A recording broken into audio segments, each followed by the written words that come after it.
So hi, I'm Mrs. Lombard from the counseling department. We just wanted to take a time today with seniors to go over some upcoming deadlines and of course just a little bit more about details regarding financial aid and the FAFSA and applying for scholarships. We know that you all are in the middle of your application process and getting pretty close to some deadlines.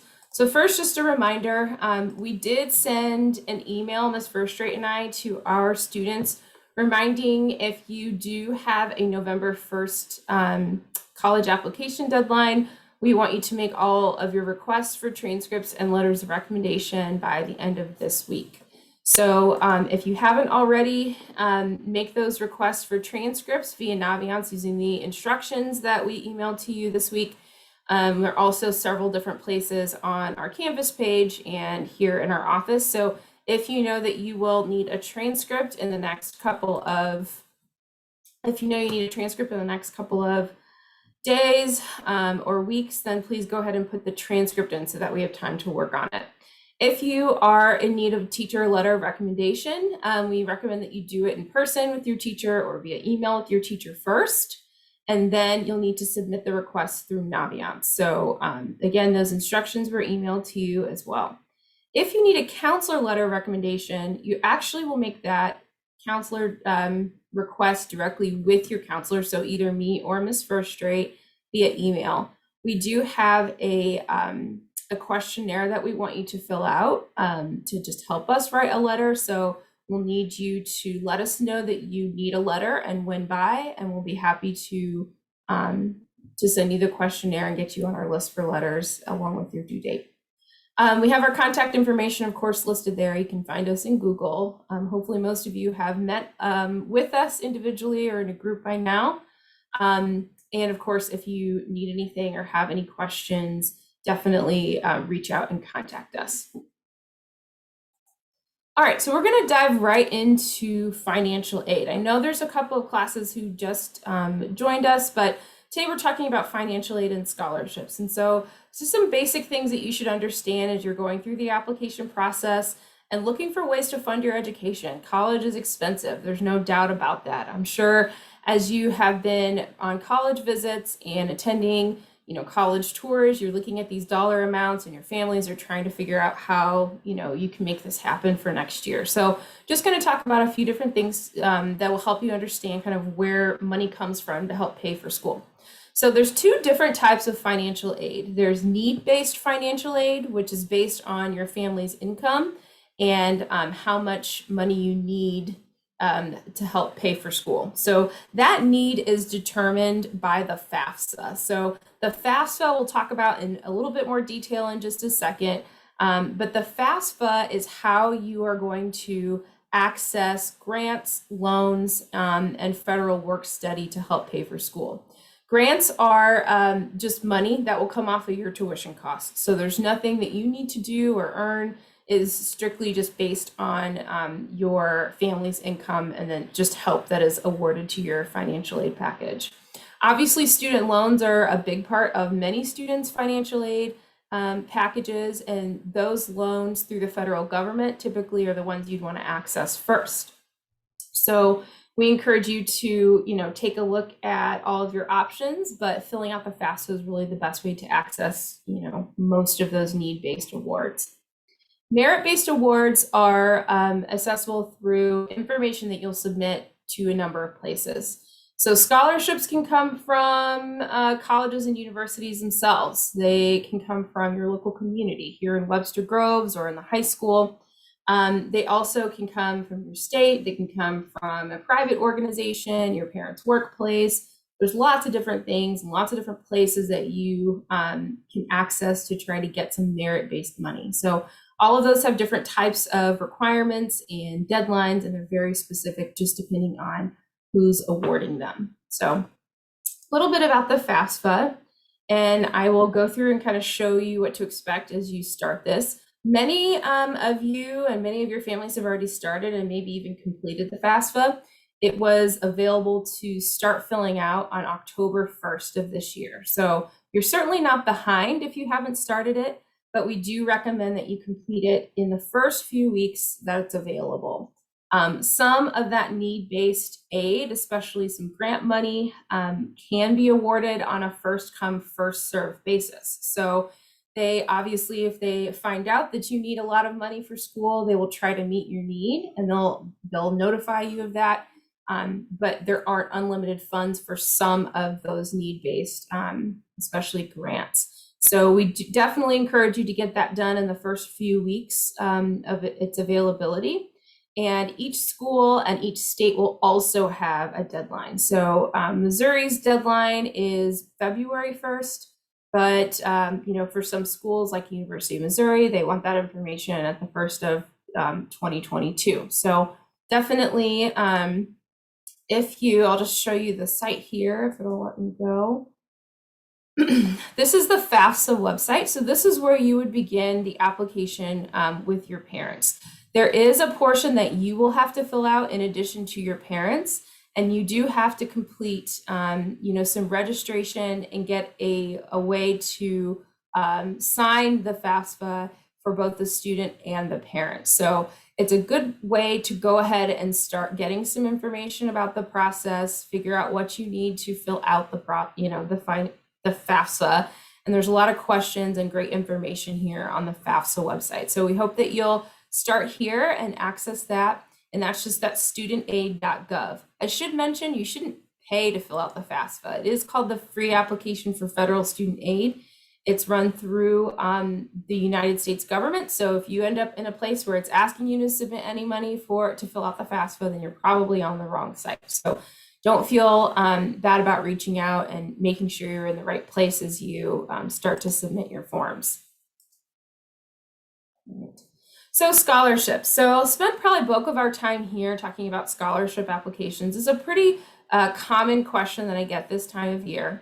The first place that you would want to look for a scholarship is through the school that you intend on applying to.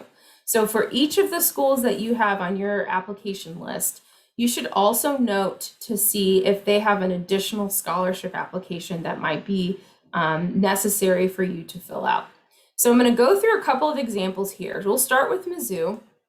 Mizzou obviously is our state university. It's one of the colleges we send the most amount of students to. And you can see that they have a website and a page dedicated just to scholarships. So here there are 3 different types of scholarships you can qualify for through the University of Missouri. Some are automatic scholarships. So these are scholarships that don't require any sort of application, but they're just based on your academics. So this is the chart that you'll use, and this is what they use to award you a scholarship. So if you have a 24 on the ACT and you have a 3.8 GPA, you would qualify for the Excellence Award, which would be $3,000 per year as a Missouri resident. There are some other scholarships available also. So there are some scholarships that are a little bit more competitive. So you'll see here, if you are scoring in the top, the top of the ACT range and you have a great GPA, you are eligible for some full scholarships or a specific dollar amount. This is for students in the Honors College. This is for another one that is you could be eligible for. This one requires an interview on campus. So these are scholarships that you would need to submit a separate application for.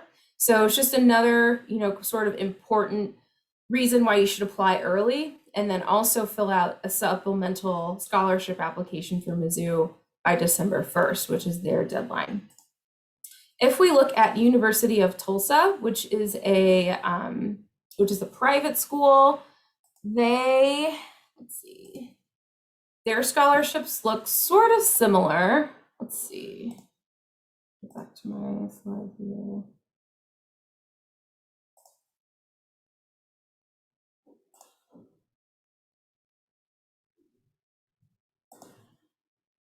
On their site, they also do a pretty good job of letting you know how much money you would qualify for. University of Tulsa is a private school outside of our state, but they do a good job of letting you know what might be available for you. So here on their site, you can see that based on your GPA, there are different scholarships that you may be able to qualify for. So it's just kind of encouraging you to make sure that you're going back and checking out scholarship information and requirements in addition to your admission application, because those are the biggest dollar amounts you're probably going to be able to access in terms of scholarship money. So you want to make sure you spend a lot of time looking through your college that you're interested in and making sure there's scholarships that are available that you may be able to apply for. Another place I wanted to spend some time is looking at scholarships that are offered through your school and community. So we are really lucky in Webster to have a lot of very generous organizations that offer scholarships for our students, just Webster students, to apply for. So we keep a database of these scholarships on our counseling webpage. So you can find our counseling webpage just from the high school webpage and under student support and counseling. So if you go here, this is information from last year, but you can see that there are several different scholarships that are, have different criteria. So you'll see this is for students interested in becoming a teacher. The Ivy Crockett Scholarship is for students going into health career. There's some that don't have a major required. There's some based on service. There's some based on achievement. So it really just depends. The Parents Club Scholarship is actually ready to go for your class already. We just haven't posted it yet. And I will say, last year was pretty tough for a lot of students to access information, but we really didn't have a lot of students apply for our local scholarship. So we really like to see a lot more applications this year. There's money there. The awards range anywhere from $500 all the way up to $5,000. These are also great scholarships because you can use them wherever you decide to go. So maybe you decide to go to Mizzou, or you decide to go to STLCC, or you decide to go to University of Tulsa. You can take that local scholarship money with you and stack it on top of anything you may have been awarded from the school, and also any financial aid through the FAFSA. So those are really a great use of your time. Some of them do require a small essay, a short essay, or some questions that they want you to answer. So as you go onto our website, you'll be able to see exactly what is required. And typically these application and the requirements are the same year to year. So feel free to go back and look at last year's and prepare yourself to fill those applications out beginning right around winter break. Another place that, another local nonprofit that offers some scholarships for our students to take a look at is St. Louis Graduates. So St. Louis Graduates, your Scholarship Central, sorry, this won't let me click on it. There we go. They offer a database, a local database of scholarships available for students to apply to. So this is just for students in the Midwest. So you can go through here and complete an application for yourself, put all of your information in it, and then it will pull different scholarships that you may be able to apply for. This is the Missouri Scholarship and Loan Foundation. So they also have some that you can access through here. St. Louis Community Foundation. So this is going to incorporate scholarships from local organizations, corporations, really a wide variety of scholarships to access. So especially if you have a unique major or interest area, you may be able to find a scholarship that matches your profile really well. It might be something you can qualify for. So that's another great website to access as well. Now, a lot of people may just kind of Google college scholarships 2022 and see what they come up with. Sometimes you can get too many results with scholarship applications. And so if you're going to do it, I would say, access the college scholarships through the college you're interested in first. Then check out the local ones through Webster or St. Louis or the state of Missouri, and then spend some time looking through the scholarships that are available out there.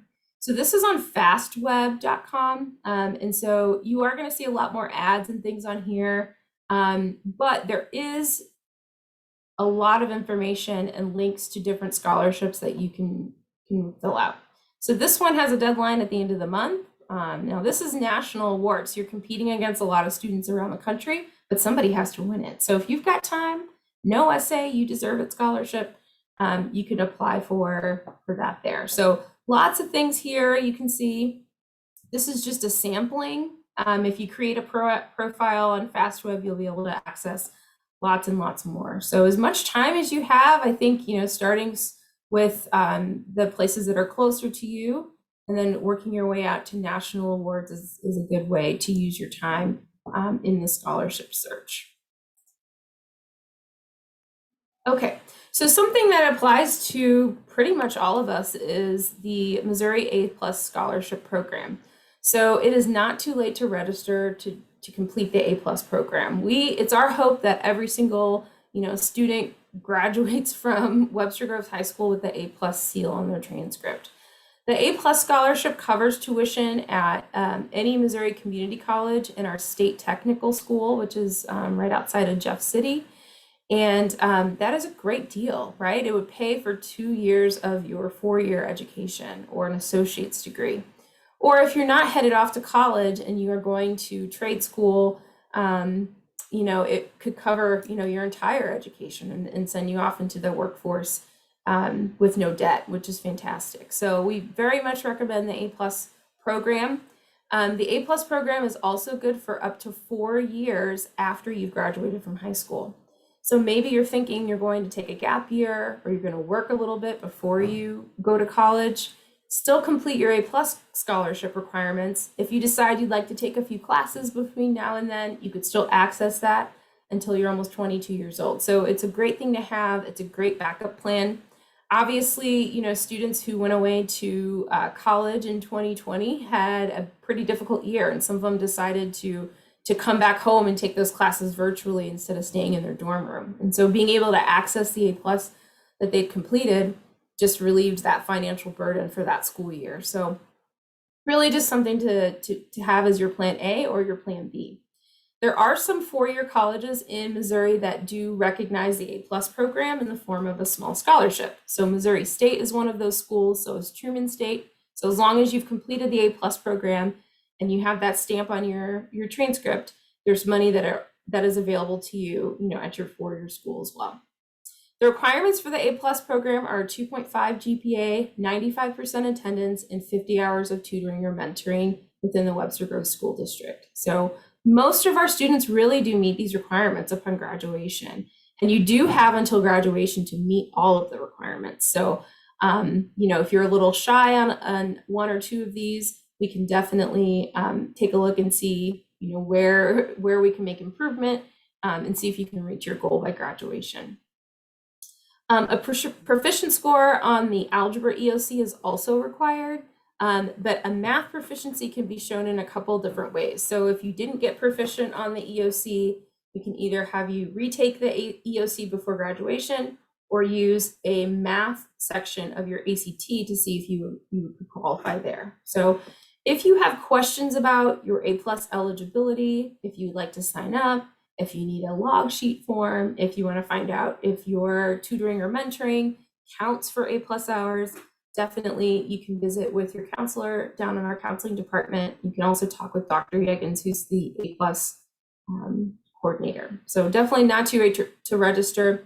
Common ways students earn those hours are through child development class, camps that you might do with your sports teams over the summer for younger students, peer tutoring, Camp Wyman. There's several different ways that are even built into your school day or high school experience that students are able to earn those 50 hours before graduation. All right. That is the quick version of scholarship and financial aid information. We did have a senior parent night and had a whole presentation.